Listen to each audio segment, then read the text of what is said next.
Well, that's what they told me. And you believe everything you're told, don't you? When it's like that, I do. I say, mm-hmm. Aha. Patty, are you awake over there? I am awake over here. There you are. Okay. I'm enjoying the banter. Yeah. And I believe we are live on YouTube. Live on YouTube. Here we go. So We're welcome live, or is that alive? to a fabulous episode of KTLO, Keeping the Learning Keeping On, the episode Learning On. 6 today. And KTLO. KTLO, which is better than, never mind. Yeah. Other possible combinations of letters, which we won't get into today. But we're going to talk about energy today. And if you haven't been with us, and some of you have been with us before, and some of you have not, we have a very interesting little group here. And What does interesting mean? What does that mean? It can mean anything you want it to mean. Greg. That's what I was afraid of. Yeah, Exactly. that goes with your takeaway after. Well, This they is- were interesting. This is not a webinar. This Yes. is not a presentation, although we do have some slides that will be informational to you.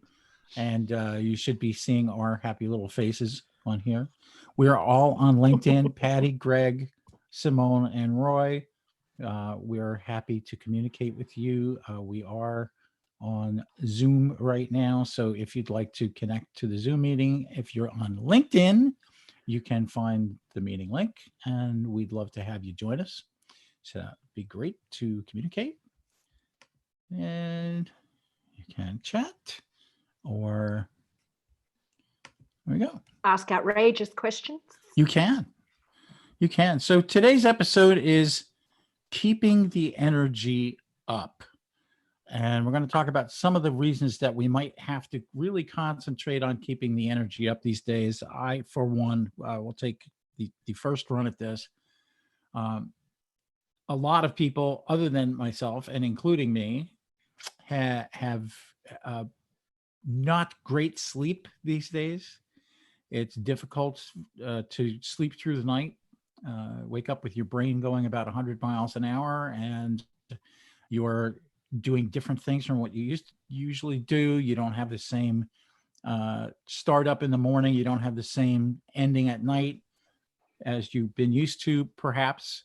And so one of the things that happens is that what psychology calls allostatic load.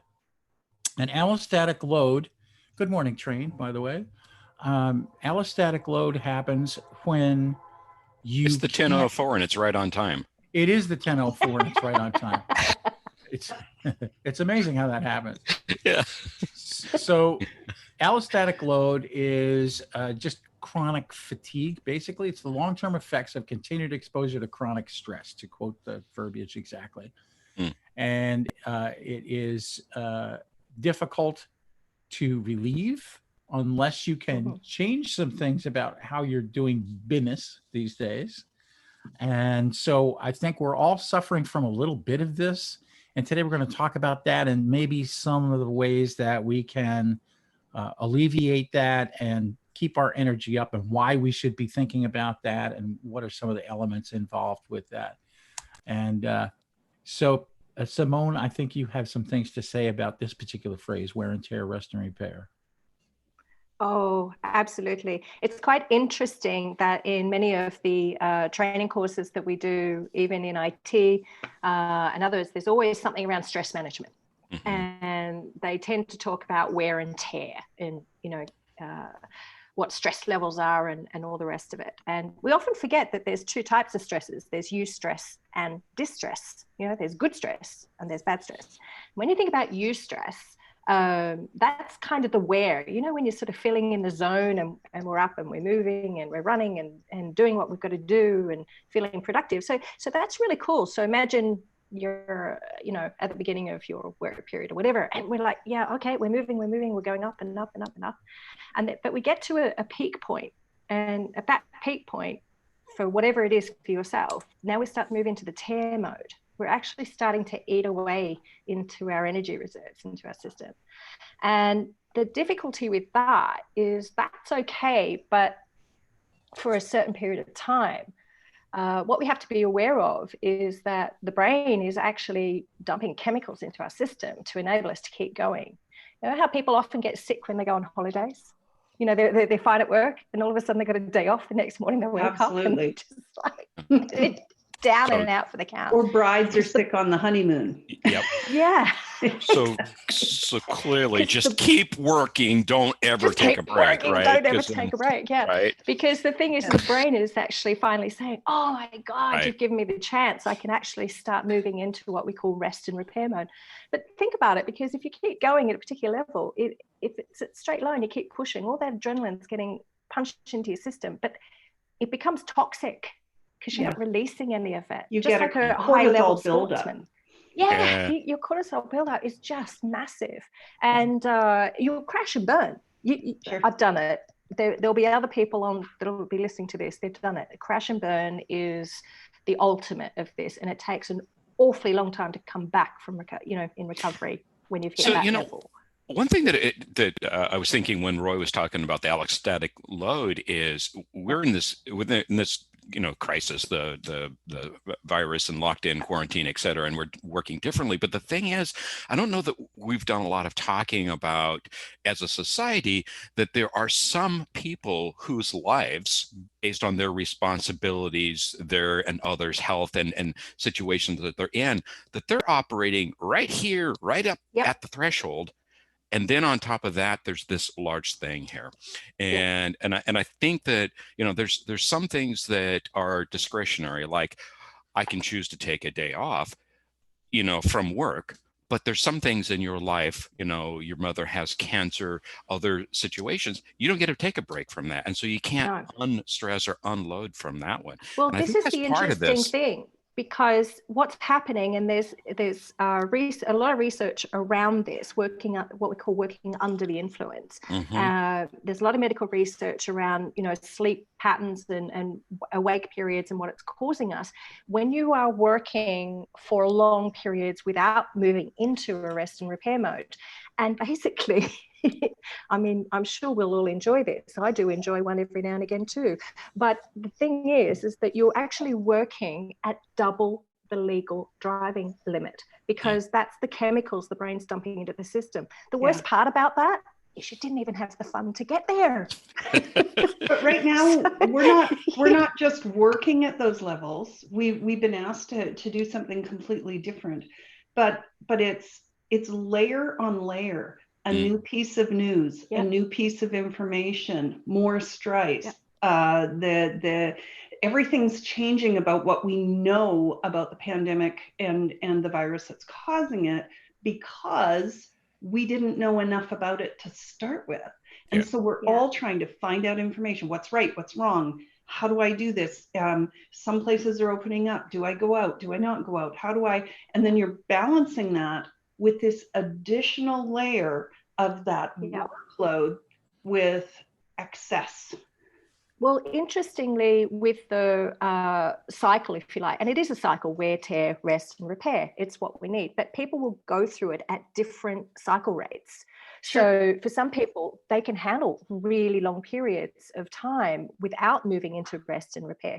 Or when they move into rest and repair mode, they can move through those parts of the cycle really quickly. So some people in an 8-hour period, for example, can go the whole period, 8 hours, until they get to the end of the workaday, take a nice deep breath, walk home, and no problems. Other people are going to have to take shorter cycles throughout that period. So it is different for everyone. And I really want to stress that point, that each person goes through this at a different level and at different pace rates. So, and I'm thinking too, it's like automobiles, like when you're racing an automobile, like a Formula One or, high-end racing cars, those things are designed to go incredibly fast. They're designed to go flat out. But your family sedan is not. You drive your family sedan like Formula One, like my Prius, which is a really high performance Prius. I have to tell you, dual exhaust and everything. You drive that like Formula One, and it will and it will break down, right? And so I think there's a realization that in some cases, like for instance, in my case, what I was doing in my day job, I was heads down working on documents. The virus hits, and there's this whole Tiger team that's working on installing this and doing that and getting this working 7/24.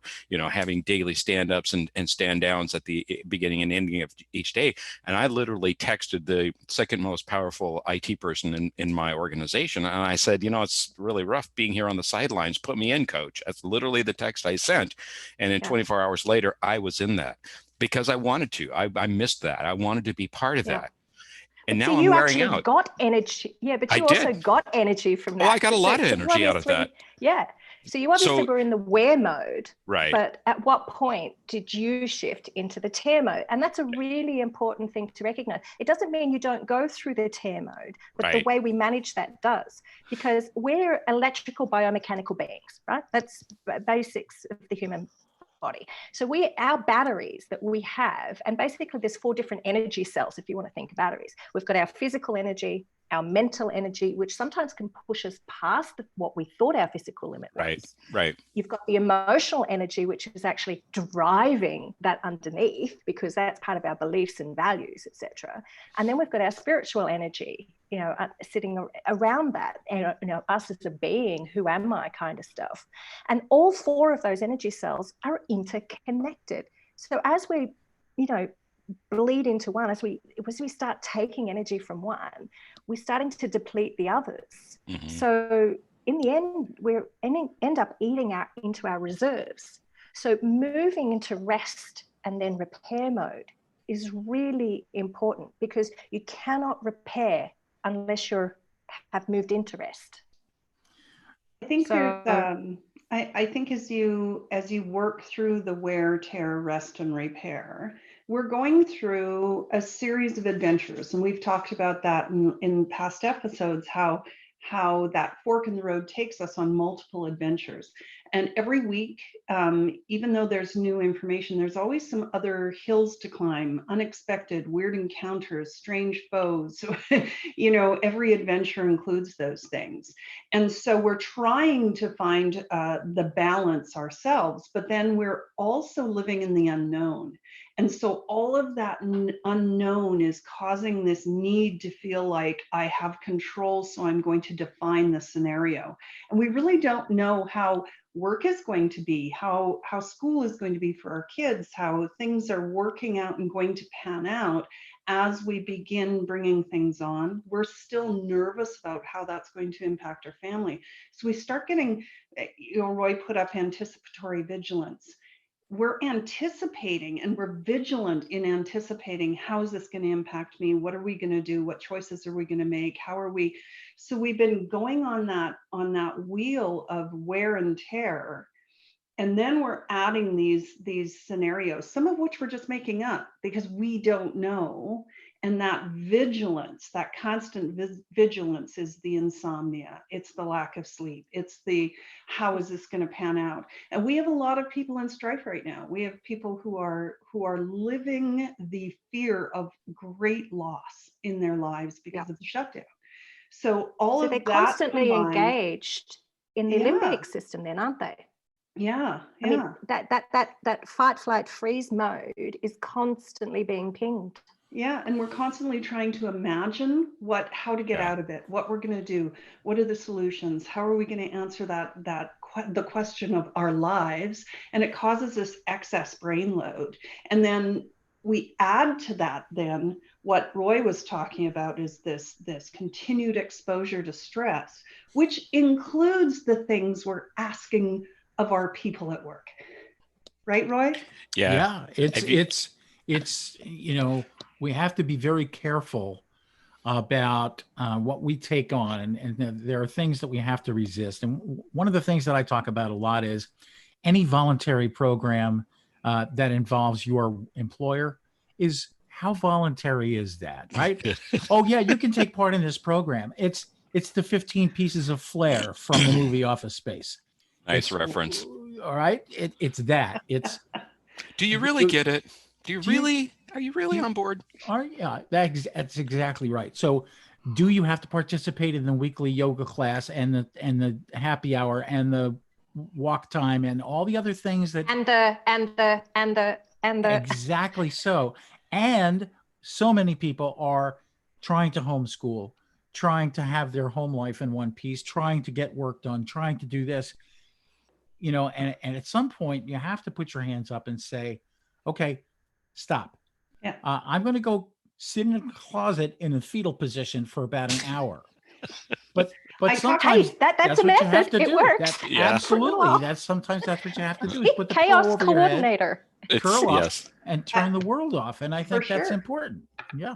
I talked to somebody this week, and he's a leader of a team, and he said, I'm not working from home. That is not the deal. I'm at home during a pandemic with my family, and I'm making every effort to work. And I want my team to understand that I understand that. Right? It's not Well, I wanted to traditional let you. or normal working from home. And I think there is a bravado in corporate leadership that is just the opposite of what you just described there. I think a lot of managers want to say, well, my team is getting it done. We're attending yoga and we're getting all the work done and we're doing stuff. And so we really haven't. So I tweeted out something this week that I won't want to quote myself, but it went something like this. I think the greatest impact of this virus has been that we've learned to ask better questions of ourselves, of our purpose, of our meaning, of our relationships with our work and our employers. And I think we're willing to say things like that. Is this the right model? Should we be doing it all, or should we recognize that there's more happening here, that there's a recognition that there's humans out there who are dealing with a allostatic load that goes up way above and beyond what I have an expectation of them. And I think that one of the things that's going to happen as a result of all of this, I don't want to be a prognosticator because I don't like that, but I think one of the things that happens is we're all going to be question askers after the virus clears. Do I want to work here?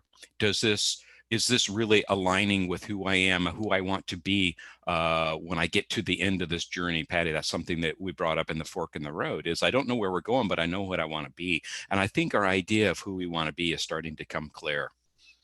Yeah. I think too that Alfredo is here. Excuse me, Alfredo is here, and he put something interesting in the chat. And he said, as I watch and listen to this in one ear, I'm on hold and the phone in the other and helping my child with school all at once. Yeah. There it is. Living the life. Exactly. Yeah. Yeah. Yeah. It's one of those interesting things that, and Roy, just to go on about the and then. And the interesting thing for me is I already had my own mindfulness practices that I try to engage with after work. Or to help me, do through certain periods. One of the things I've found is that some organizations are using these. It's great that you're providing them. And for those of you that are doing this with really good intent and making it happen for your teams, brilliant, absolutely love it. Unfortunately, I've been coming across a few of them that are saying this is a HR tick in the box now. Yeah. This is human resources have provided a wellness program that you are required to participate in so that we know that you're well. And what is that? Well, what is the impression or perception I'm giving if I'm one who doesn't show up, even though the increased attention needed to be on multiple Zoom calls a day are exhausting me? Yeah. Right. Exactly. So I think, Simone, even if it's not an overt tick the box, make sure you attend, and I'll look at the report and, oh, by the way, you didn't attend enough or whatever. I think there's a subculture that says that there's an expectation. And if you don't show up at, the happy hour, at the whatever, all these other things that we're starting to do, that it will harm your status and your relationship with the organization. The social pressure. Yeah, exactly. It's like being back in high school again. Exactly. In other words, it's a real load that's being added to and not Yeah. taken away from. So I do believe that there's a great intentionality. I think people are really aware. Patty, you mentioned something that I really thought was important too, that managers, leaders in organizations are going through a soul searching themselves, and they're saying, what would a good leader do during a time like this? They would care about people. And so what do? I'll check the box. I'll start doing things that leaders would do. And it becomes out of sincere good reasons, but it becomes an obligation, or it becomes a tick the box. And here's and I go think ahead. there's a compassionate way to figure out, is that really what they need? And isn't that really, when you're looking at leadership, if we're empathetic, we understand that energy is an individual thing, and that as leaders, it's our responsibility to tap into, where are you? How are you doing, as opposed to here's what you can do. And that's important, because when we talk about it, either whether it, from the perspective of the medical side of it, our biography, if you like, the way we live, what we're doing, all those sorts of things, our history or her story actually becomes our biology. So think about that. Our biography becomes our biology, because what the stresses that we're putting on ourselves, the way we're living our stories, whether it's the human, the physical, emotional, or mental, or spiritual, those things create, or we become those things. So I think it's very important too that it comes back to psychological safe space. We need to make sure, and you said the compassionate leader, the one that allows this person to manage their energy levels, check in with them, by all means, but are they actually doing things that are good for them? They don't have to participate in these work wellness programs if they're already participating in their own way of doing those things. I have a friend in New York City who, by the way, has lost many friends in his neighborhood during this pandemic. I totally feel for people like that, because there's nothing you can do. Yeah. I have lost a friend. There's nothing you can do. There's no funeral. There's no whatever. It's like wartime, right? It's war. It is very much like that, I think. But he has 2 kids. He and his wife, apartment in New York City, 2 kids, trying to get them through learning and the activities. That one of his daughters is really on the road to becoming a ballerina. She's in some very prestigious programs, etc. So she's got dance to practice in the apartment. She's got all, these things to do. And he has routines that he does with the kids a lot of times to relax himself. And so everybody can do this individually. We all do it in different ways. And I think that is so key. And that's been a recurring theme through all of our remarks, I think, is that we react to things, we respond to things in different ways. And that is so key. And I think that's one of the issues where we might feel this friction with the workplace a little bit, because they want to organize things. One size fits all. Here's the way we do this. And it's definitely not. Be well if you do this. Well, no. That doesn't work for everybody. I've talked a lot about my own personal journey with energy management, the recognition that I only have so much energy. And Simone, I like the way you put it, that you have, physical energy, emotional energy, spiritual energy, and what's the other one? Mental. Oh yeah, that one. Energy. Yeah. That's awesome. So one of the ways, it's like supply side economics or demand side economics. So if you look at it, how do we invest the energy that we have? I think that's an important thing, because you can ill afford to invest your precious energies, regardless of what type it is, on things that don't matter or aren't beneficial or whatnot. The other piece that I think gets a little less airtime, and it ties to the pieces we're talking about, is, are you managing your supply?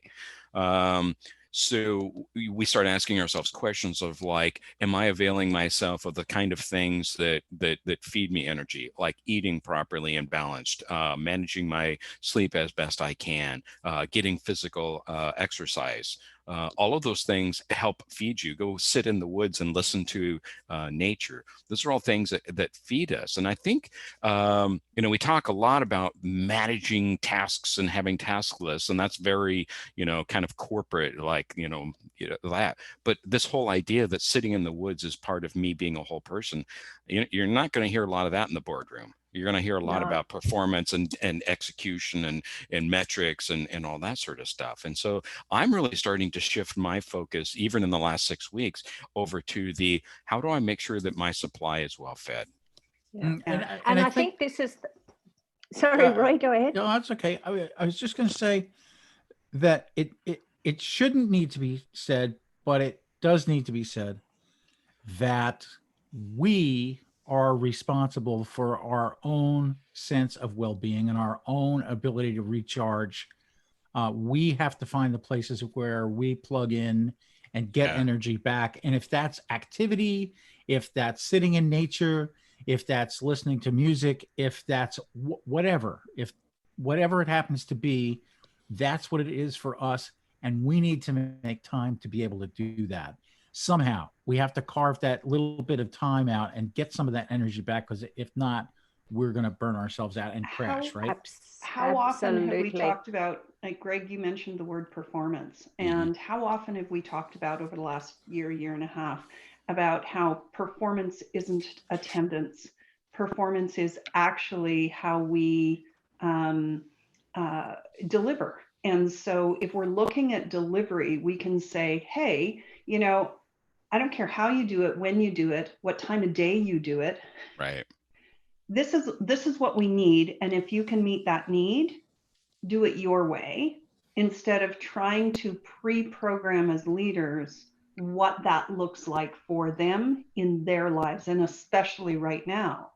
So, and as I hear you saying that, and I'm really resonating with that, and yet the installation of the ability for managers to monitor employees' time at the keyboard and their physical presence associated with their work laptops and those things has skyrocketed. In other words, management in general, or organizational leadership might be saying the right things, but some high percentage of them aren't living it. Actually, I don't trust you. If I can't They need to live it themselves. That was the other thing that I would like to see more of. One of the things, it's great to have the supply from the organizations of having the yoga sessions and mindfulness. And, I attended a great one yesterday, which was really nicely done. But at the same time, just as when we were in the office, which is great when they invite the masseuse in to have those 10-minute neck and head massages, that's fabulous. Yay, thank you. But it doesn't solve the critical issues that are causing the stress in the first place and are causing these things to align. So this is why I am in big favor of anything that's going to improve the workflows and take out stuff that doesn't need to be there. But also what I'd like to see on top of the wellness programs is, well, in fact, it should be included in the wellness programs. And this is to help people with their competence, help them with their skills, help them build the strength to be resilient. When they're not actually teaching them and helping them become resilient. And it's that resilience that helps guard that battery system. It's that resilience that also helps them move into rest and repair, recognize when they need to do that. I think we have to remove the dichotomy between what we measure as performance and what we're actually asking them to do. Yeah, exactly. Right. And I was going to say there's a difference between there being an opportunity to take advantage of that learning, and the obligation to do that learning. Yes. And that is a big difference. And from previous conversation, you know exactly what I'm talking about.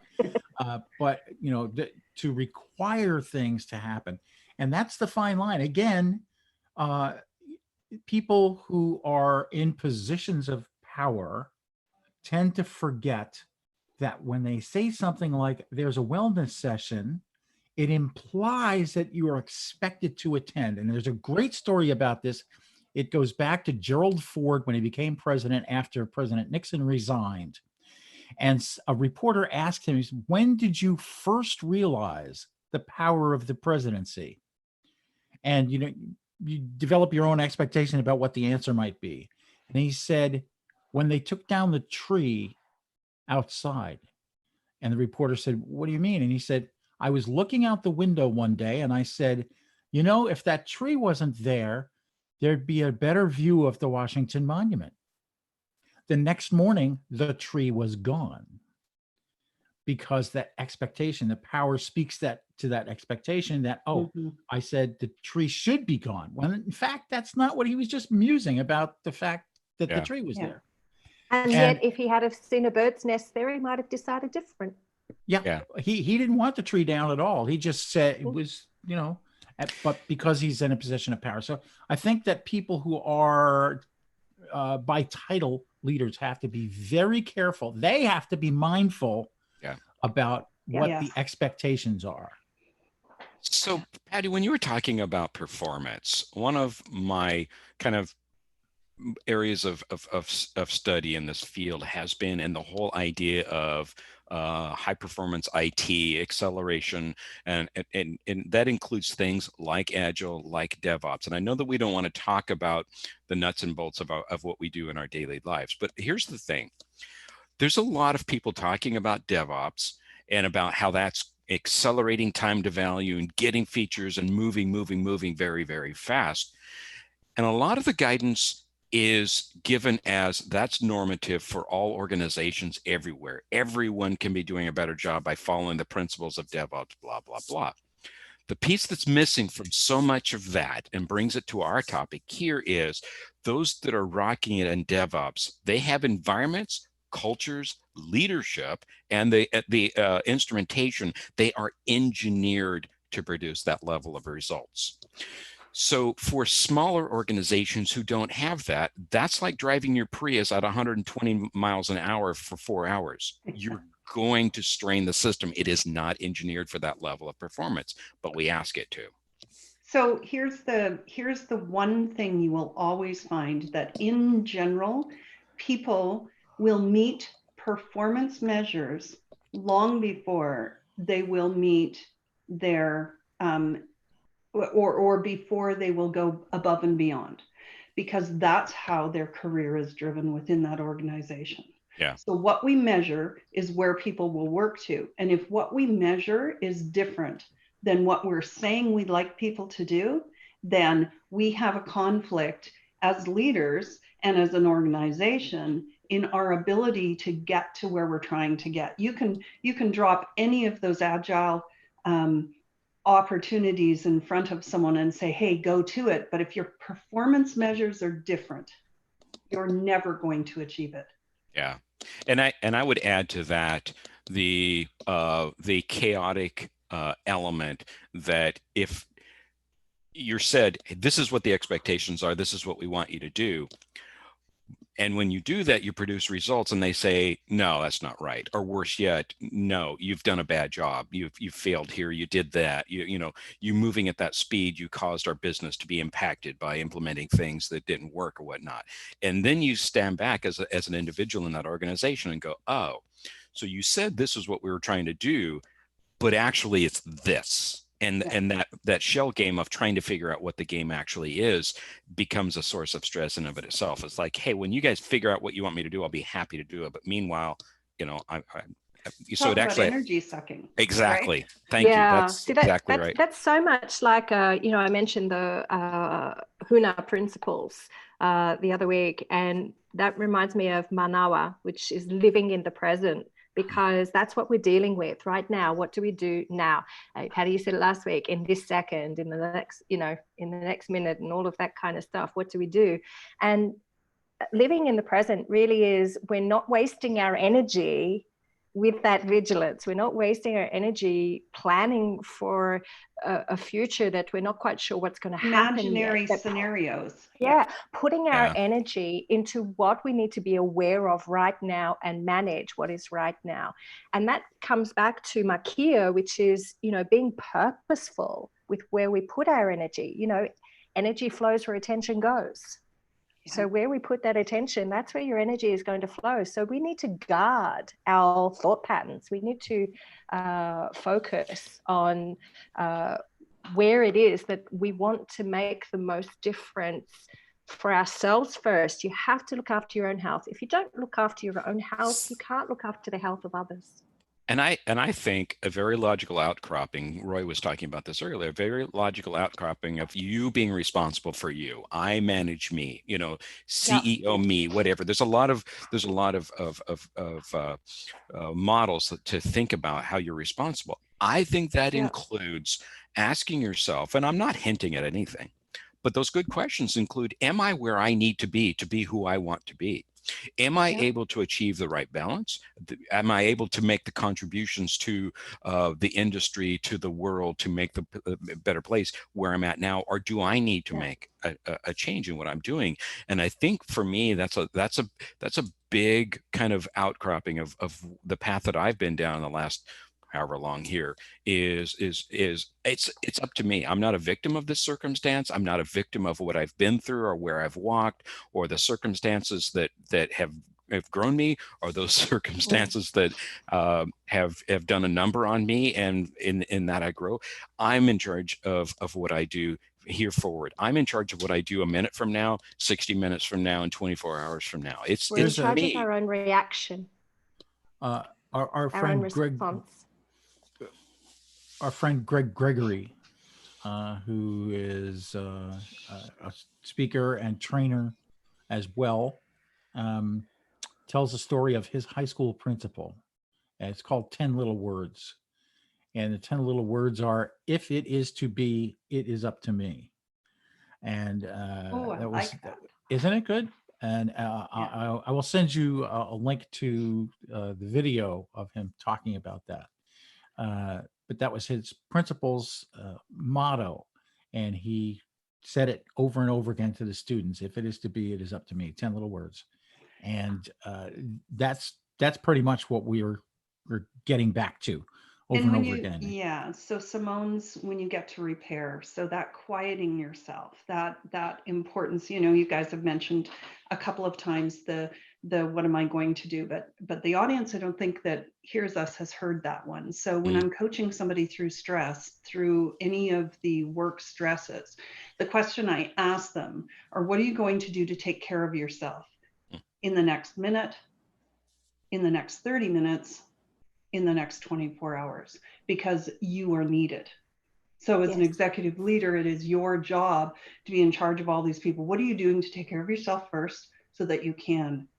And quieting yourself long enough. And I think it's an important spot we're in right now as things begin to shift and things start opening up and people begin going back, and some people are afraid to go back. All of those things that are confusing us, it's time to stop and take a step back and really think about those things that are, how am I taking care of myself through this? And I don't want people to mistake that the wear and tear is one thing, understanding whether you're in the zone and what your tipping point is, and then managing that tear period as you move into it. But don't mistake rest for stopping, because that's not what rest is about.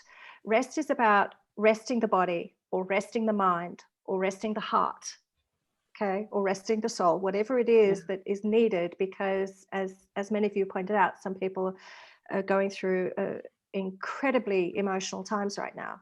And the rest can be walking on the grass if you can. It could be your painting or your music or your singing or your dancing or your reading, or, you know, whatever it is. For some people it's learning, for some people it's, you know, whatever that rest is, it's rest away from requirement, rest away from those other things. I like that. So don't mistake rest for stopping. It's still moving and it's looking after yourself. And without doing that, you can't move into repair mode. It's actually moving into rest that begins the repair. Well said. Well, I think we've gone full circle. We've talked about, let's review though some of the previous things we've talked about. We initially started out with, okay, we're We're going to keep going. We're going to keep the learning on.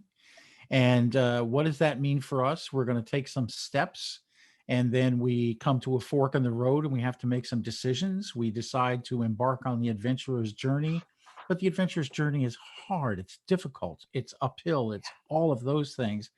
And so now we have to learn for ourselves to make sure that from time to time, the adventurer stops and looks around and takes a break and reassesses what's going on and decides to what direction is more important. Where do we focus our energy? Absolutely. Have a little lunch. Yeah, exactly. So we don't know where we're going with this conversation, but it will continue down this path. Right. And we're glad. Thank you, Alfredo, for joining this morning and contributing to the chat. It's good to see you. Yep. And everybody, Simone, Patty, Greg, in order of descending Zoom icons here. It's great to be here, and we'll be back next week with more KTLO, keeping the learning on. Keeping the learning on. Keep it on.